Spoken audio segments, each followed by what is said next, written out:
Agora eu quero falar sobre a semana política em Brasília e sobre os possíveis impactos da quebra de sigilo bancário do filho do presidente Lula. A gente vai conversar com o cientista político e professor do IBMEC de Belo Horizonte, Adriano Cerqueira. Cerqueira, que bom recebê-lo aqui no nosso Jornal Jovem Pan. Obrigado por nos atender mais uma vez. Eu quero saber a sua avaliação sobre a maneira como o governo está lidando com essas quebras de sigilo do filho do presidente da República e o que isso pode trazer de consequência negativa num ano importante, porque estamos falando de ano eleitoral. Boa noite, Evandro. É sempre um prazer estar aí junto a você, né, e a audiência da Jovem Pan. O governo, acho que está não sabendo trabalhar bem essas questões, né? Ele está meio que abandonando o campo político, não conseguiu muita sorte, né, digamos assim, com o presidente do Senado, porque o cenário eleitoral para o governo não está positivo. E o Senado percebe isso, né? A Câmara dos Deputados percebem isso também, né? Os deputados, enfim. E aí as condições de manobrar, né? A favor, né? De tentar impedir a quebra através de uma decisão da presidência do Senado não funcionou, né? O Alcolumbre, ele resolveu ficar de uma forma mais presidencial, digamos assim, né? Sem se comprometer bastante, sabendo que tinha espaço para isso, e o governo acabou ficando dependente, mais uma vez, né, das decisões, digamos assim, fora das quatro linhas, né, ou seja, o juiz entrando, né, teve uma decisão envolvendo aí, né, o ex-ministro Flávio Dino do governo, que atualmente é ministro do STF. Então, mais uma vez, a gente vê o governo fazendo, né, se ancorando, né, extraparlamentarmente junto ao STF, e isso não é bem visto, né? Isso gera insatisfações com relação a deputados e senadores. Lembrando que é um momento, esse ano é um momento eleitoral, não há muito espaço, né, para o governo negociar uma outra agenda que não a própria agenda eleitoral, e 2/3 do Senado e a totalidade da Câmara dos Deputados vai ser renovada. E a preocupação, né, dos atuais deputados e senadores é exatamente como preservar o seu mandato, como melhorar a performance dos seus partidos, e eles estão vendo a situação basicamente seguinte: a população hoje está mais tendente a ser oposição que a situação. E aí o governo está perdendo espaço de manobra, e eu acho que não está sabendo articular bem, né, as suas necessidades e demandas junto ao Congresso Nacional. Adriano, eu quero também saber da sua avaliação se há uma incompetência da base do governo em tentar impedir essas quebras ou até mesmo essas exposições ali no Congresso Nacional. Com certeza há. A gente sabe que o governo Lula, nos últimos tempos, ele tem investido, digamos assim, uma ação política mais radical, né? Assim, se afastando um pouco de decisões mais centradas. Lula, acho que está preocupado, né, com a sua base eleitoral legítima, né, que é mais à esquerda, e ele tem procurado fazer ações, né, troca de ministros, mais identificados com essa base. Só que isso afasta mais ainda, né, o governo do centro, não apenas do eleitorado, mas também de partidos, né, e deputados, senadores que atuam nessa área. E do outro lado, a gente vê os Bolsonaros sobrevivendo muito bem, né, a toda essa situação vivida nos últimos anos, né, de perseguição política, condenações, processos os mais diversos, enfim. Só que o nome Bolsonaro está forte.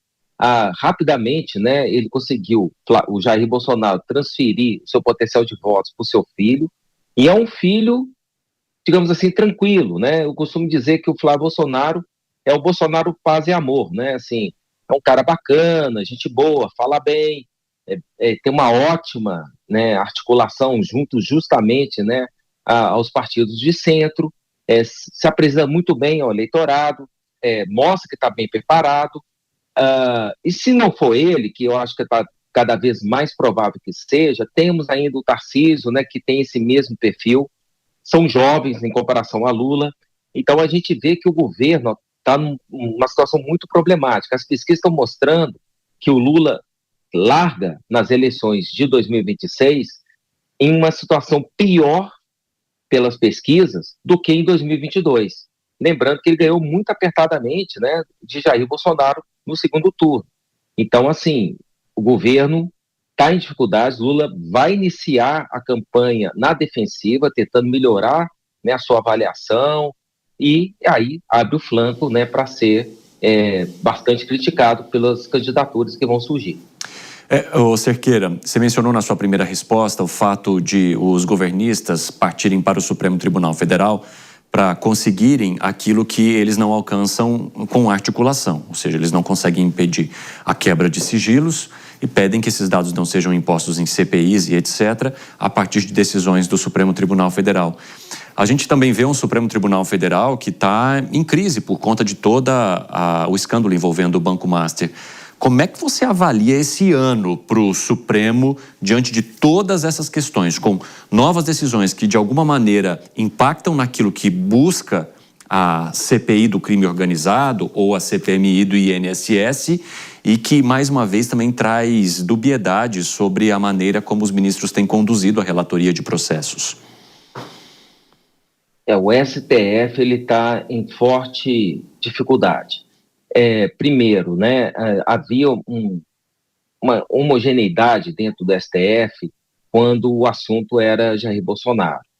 E eles, né, conseguiram formar um bloco, né, havia, inclusive, uma espécie de adesão a decisões monocráticas tomadas. Os ministros, quando tomavam decisões monocráticas, sabiam que seriam sustentadas, né, quando provocadas no plenário, e isso sempre aconteceu. Só que, uma vez que eles condenaram o Bolsonaro, o assunto Bolsonaro morreu. E aí, outros problemas que não estavam sendo tão bem trabalhados ou vistos, emergiram.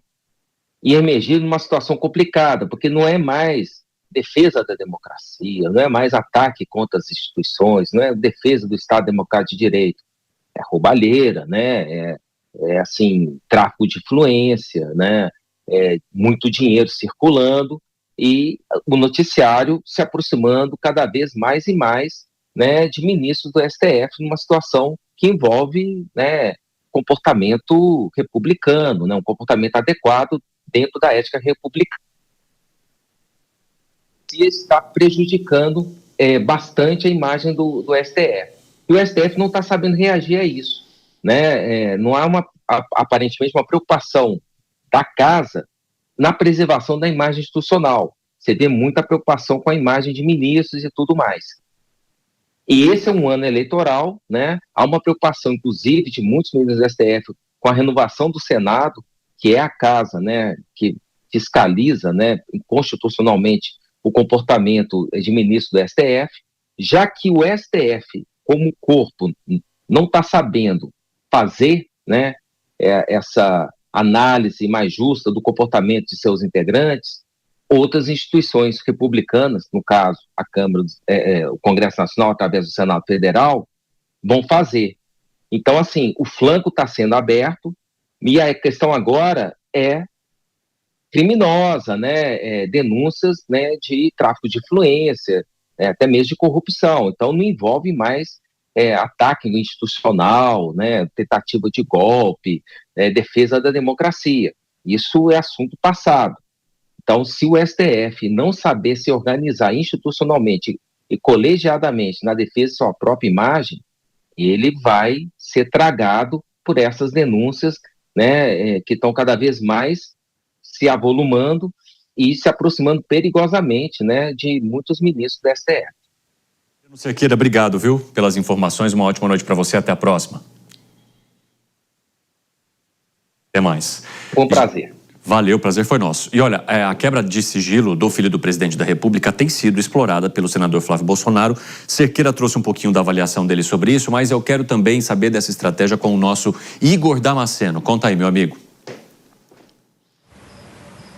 Evandro, a gente sabe bem que a oposição ao governo ali no Congresso Nacional tem acusado o filho do presidente Lula, o Lulinha, de ter recebido dinheiro indevido do careca do INSS, apontado como um dos líderes daquele esquema de fraude contra aposentados e pensionistas. A gente sabe também que o Lulinha movimentou nos últimos anos quase 20 milhões de reais. E a partir dessa história, então, foi construída uma verdadeira guerra de narrativas.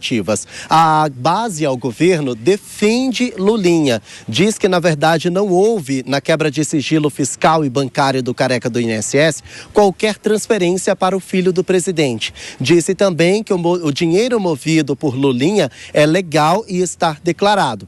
Não é o que a oposição tem feito, tem utilizado nos últimos dias. O senador e pré-candidato à presidência da República, Flávio Bolsonaro, tem feito quase que diariamente críticas ao Lulinha numa tentativa de desgastar a imagem do presidente Lula. Ele tem feito publicações do tipo: tal pai, tal filho, o Lulinha vai nos ajudar a tirar o Brasil de Lula, algo em torno nesse sentido, com um tom de deboche, com um tom mesmo de desgastar a imagem do presidente Lula. Então virou uma guerra de narrativas. Enquanto Flávio Bolsonaro utiliza essa história para dizer que Lula tem pessoas ligadas a ele e envolvidas com supostos escândalos de corrupção, o governo tenta relacionar o Master, o caso do banco de Daniel Vorcaro, a Bolsonaro, dizendo que, na verdade, o ex-presidente do Banco Central, Roberto Campos Neto, sabia do esquema do Master e nada fez para tentar resolver essa situação. Então virou uma disputa de narrativas para saber quem vai conseguir desgastar mais a imagem do outro. O governo utiliza o caso Master para tentar relacionar com Bolsonaro e já chama de Bolsomaster. Em contrapartida, Flávio Bolsonaro utiliza essa história do Lulinha para desgastar a imagem do presidente Lula e enfraquecê-lo politicamente em um ano eleitoral. Agora, nessa disputa, vai vencer quem tiver a narrativa mais forte e mais convincente, viu, Evandro? Valeu, Igor Damasceno. Excelente você trazer, inclusive, esse ponto para eu já jogar aqui para o nosso Elias Tavares, que é o comentarista que está conosco neste fim de semana aqui no Jornal Jovem Pan. O quanto isso vai servir de subsídio para essa campanha, hein, Elias, no teu ponto de vista? Evandro, é total, né? É total. Você percebe que tá todo mundo ali se colocando na igualdade, né? Do sentido de que se você tem problema, eu também tenho, mas o seu é maior, né? E aí vai essa retórica, o Flávio falando do Lulinha, ele esquece que ele é filho do Bolsonaro, que também tem um monte de problema, e isso vai, né, alcançando aí o processo eleitoral, e com toda certeza isso vai atingir até o processo eleitoral. O grande problema é que, de fato, você percebe guerra de narrativa, cada um puxando a corda para o lado que acha que tem que ser puxado, ministro do Supremo, que deveria ser isento para fazer uma decisão, toma decisão muito claramente por ideologia. Então o Brasil virou, né, uma grande bagunça, o governo está totalmente perdido, a oposição de certa forma também está tentando se achar. O problema é que todo mundo tem muito a dever para a sociedade, tem muito que explicar para a sociedade, e a gente não vê esforço nenhum para as pessoas, né, para cada lado se colocar o seu argumento e que convença e que mostre que de fato não tem nada a dever, mas não é o que está acontecendo. Fica só falando assim, o nosso lado é assim, mas você... Parece aquela coisa de quinta série, né, Evandro? E infelizmente essa quinta série vai até o processo eleitoral desse ano, e quem ganhar, quem tiver mais torcida organizada na guerra das narrativas, terá uma vantagem eleitoral, sem dúvida nenhuma, e o eleitor que quer escolher, o eleitor que pensa em escolher um candidato de forma consciente, cada vez vai se jogando para votar em quem tem menos rejeição, ou quem ele odeia menos. É infelizmente esse cenário que a gente está caminhando para a eleição desse ano, né?